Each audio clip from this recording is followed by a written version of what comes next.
Et te voici gentiment arrivé au terme de cette formation sur les relations toxiques.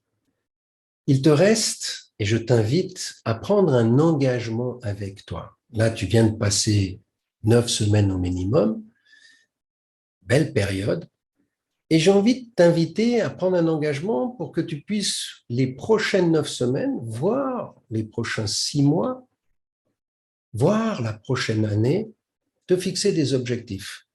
Et un objectif, non pas quelque chose que tu vas faire et que si tu n'atteins pas, tu ne seras pas content, mais un objectif sous une forme d'intention dans laquelle tu vas aussi mettre un engagement énergétique.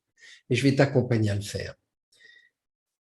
L'idée, c'est de trouver quelque chose que tu souhaites vraiment avoir. Alors, si tu vis une relation, par exemple, difficile et que tu es toujours dans cette relation et que tu aimerais voir évoluer, alors soit que tu veux sortir de la relation, soit tu espères que cette relation s'améliore, ce que personnellement, je t'encourage,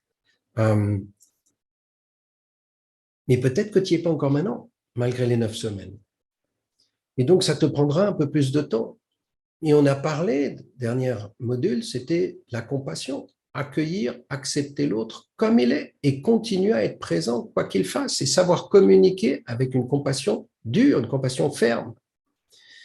Donc, en ayant en plus cette attitude, tu as une chance de pouvoir voir les choses évoluer, se transformer.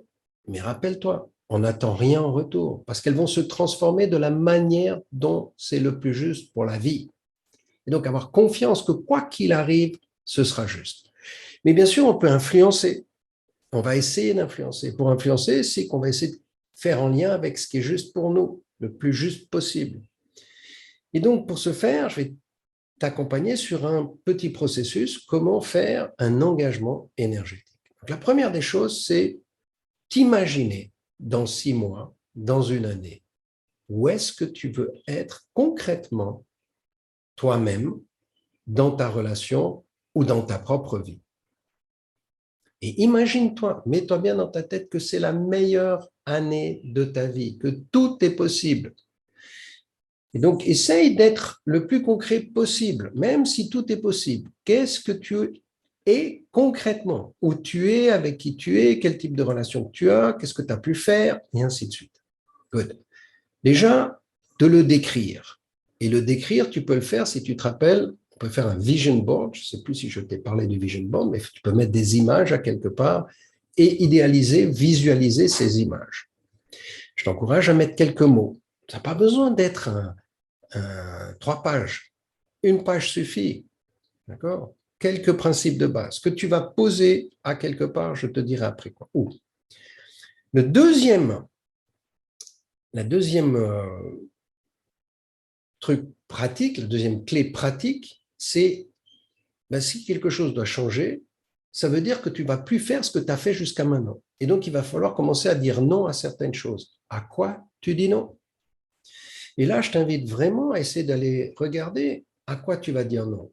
Et ça peut être, je dis non à, à rester dans la relation lorsque mon partenaire ou ma partenaire devient désagréable à mon égard. Je quitte la relation.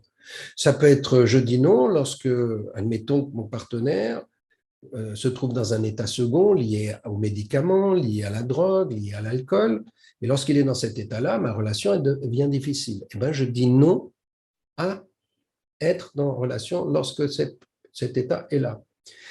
Ça peut aussi dire je dis non à des habitudes que j'ai qui me sont négatives. On a vu sur la nourriture, par exemple, ou sur l'alcool, ou sur la cigarette, ou sur le fait de rester passif devant un écran. Donc, je vais dire non à certaines choses pour, bien sûr, dire oui à autre chose. Donc, libérer du temps. Donc, je t'invite, alors non plus, il ne s'agit pas d'être extrémiste, mais observe, qu'est-ce qui te vient maintenant? Déjà, ce qui te vient lorsque je te parle. Qu'est-ce qui te fait tilt dans ta tête, dans ton cœur, dans ton ventre, qui te dit c'est vrai, ça, il faut que j'arrête. Fais pause, note-le maintenant. Note ça sur cette feuille. Oui. Et puis, maintenant, je t'invite, une fois que tu as visualisé un peu concrètement ce que tu voulais avoir dans une année ou être dans une année, que tu as dit non à certaines choses. Maintenant, je t'invite à prendre un moment pour imaginer. Imaginer comment tu te sens émotionnellement. Quelles sont les émotions, comment tu te sentiras. Vraiment, il faut fermer les yeux et rêver. Et te rêver dans une année. Comment tu te sens. Et aller connecter aux émotions qui émergent.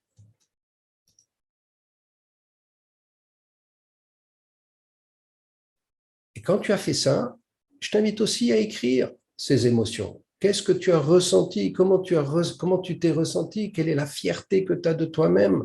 Comment tu te sens dans ton corps? Comment tu te sens dans tes émotions? Tu peux prendre la liste des émotions et regarder quelles sont les émotions qui te viennent. Quelles sont les pensées que tu te racontes sur toi-même? Et essayer de les noter. Donc, une fois que tu auras écrit tout ça sur une feuille de papier, ton objectif, ou sur 2 feuilles de papier, c'est égal, ton objectif concret, à quoi tu dis non, comment tu te sens, que tu as écrit ça proprement sur un papier, et je vais t'inviter à le faire, même si tu l'as fait maintenant sous forme de brouillon, à prendre une belle feuille de papier, quelque chose que tu trouves qui a de la qualité, à prendre une belle plume ou un beau stylo, et tu réécris ce que tu as fait. Tu l'écris avec ta plus belle encre, tu l'écris à la main, tu l'écris avec ta plus belle écriture possible. Tu prends le temps et tu te fais un cadeau à toi-même. C'est ton cadeau. Tu l'écris. Une fois que tu as fait ça, tu prends le temps de le relire. Et une fois que tu l'as bien relu, calmement, et je t'encouragerais peut-être même à le garder 1 nuit, 2 nuits, 3 nuits à côté de toi dans ton lit, si tu veux rajouter, si tu veux préciser des choses. Et au bout de la période qui est juste pour toi, 2, 3 nuits, à un moment donné, tu vas décider de fermer ce papier et de le mettre dans une enveloppe. Et là aussi, tu vas choisir une magnifique enveloppe. Et quand tu as cette enveloppe qui est prête, tu vas faire un sigil. Un sigil, tu trouves dessous comment faire un sigil. Tu auras aussi un lien Internet pour aller regarder comment faire un sigil. Un sigil, c'est juste un graphique, on va dire, qui représente ce que tu veux, comme un logo. D'accord? Il est fait d'une certaine manière, c'est qu'on essaye de mettre dans ce logo l'intention que tu veux, ce que tu vas avoir concrètement, aussi l'émotion que tu as. D'accord? Et une fois que tu vas créer ce sigil, une fois que tu l'auras défini, tu l'écris sur ton, tu le mets sur ton enveloppe. Tu mets la lettre dans ton enveloppe, et tu fermes l'enveloppe et tu fais ton sigle. Il n'y a que toi qui connais ce que ça veut dire. Une fois que tu auras fait ton sigle, ton sigil, et que tu as cette enveloppe, maintenant, tu as plusieurs choix avec cette enveloppe. Tu peux la donner à l'univers. Concrètement, tu peux la brûler. Pourquoi? Parce que l'intention, elle est d'avoir placé l'exercice, tu l'as fait lorsque tu as créé le sigil. Plus tu l'as fait de manière consciente, écrire cette lettre, la mettre dans l'enveloppe, faire ton sigle et le fermer, plus ça a été fait de manière consciente, tu as placé l'action déjà. Donc, tu peux maintenant la mettre au feu. Pourquoi? Parce que ça te dit, adviendra ce qu'il adviendra. La vie va faire ce qui est juste. Rien en retour. On n'attend rien en retour. Donc, tu peux le donner au feu, tu peux le brûler pour que les choses se passent. Si tu n'as pas envie de le brûler, c'est aussi OK. À ce moment-là, je t'encourage à le mettre dans un endroit que tu vas oublier et idéalement que tu pourrais retrouver un moment, idéalement pas avant une année. Alors, si tu as un hôtel, tu peux le placer sous ton hôtel. Si tu as un cartable à ton bureau, tu le places sous ton cartable. Si tu as dans ta chambre un tiroir que tu sais que tu n'utilises pas souvent, tu mets des choses, tu vas le mettre dans ton tiroir pour qu'un jour, tu ne sais pas, tu vas retourner et voir ce qui s'est passé. Et tu pourras, ce jour-là, quand ce sera juste, et ça viendra au bon moment, tu pourras voir qu'est-ce qui s'est passé. D'accord? Et ça, ce sera secondaire, de voir combien ça s'est réalisé ou pas. De mon propre expérience. Je l'ai fait quelques fois dans ma vie. Mais la fois où j'ai été le plus impressionné, je l'ai fait sans le savoir. Concrètement, j'avais repris une entreprise et quand j'ai repris cette entreprise, oui, je m'étais fixé un certain nombre d'objectifs. Et ces objectifs, je me les avais écrits sur une page A4. Et j'avais un cartable sur mon bureau et je les ai mis sous le cartable. Je ne sais pas où les mettre ailleurs. Et bien sûr, je les ai oubliés. 5 ans plus tard, je vends la société et je dois déménager mon bureau. Donc, quand je déménage mon bureau, sous le cartable, il y avait cette liste. Et quand j'ai repris cette liste, tous les objectifs que je m'étais fixés étaient atteints. Tous les objectifs étaient atteints et même certains dépassés. Je les avais complètement oubliés. D'accord? Donc, c'est très puissant.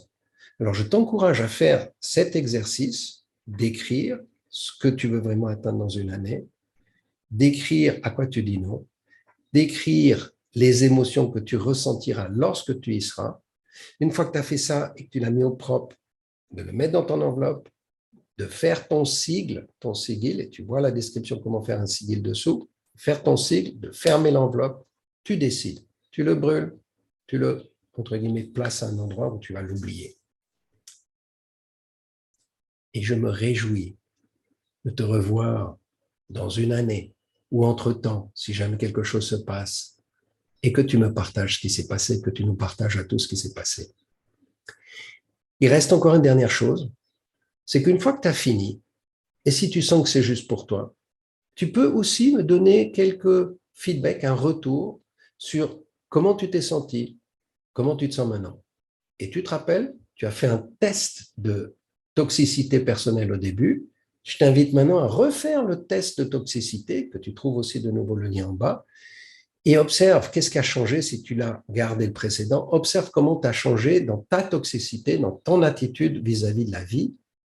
Déjà voir le progrès que toi, tu as obtenu pendant ces 9 semaines minimum.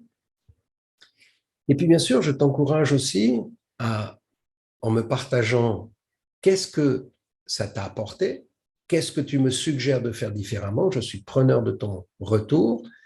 Et lorsque j'aurai reçu ton mail, tu as mon mail aussi dessous, je vais t'envoyer ton certificat avec ma signature. Bravo.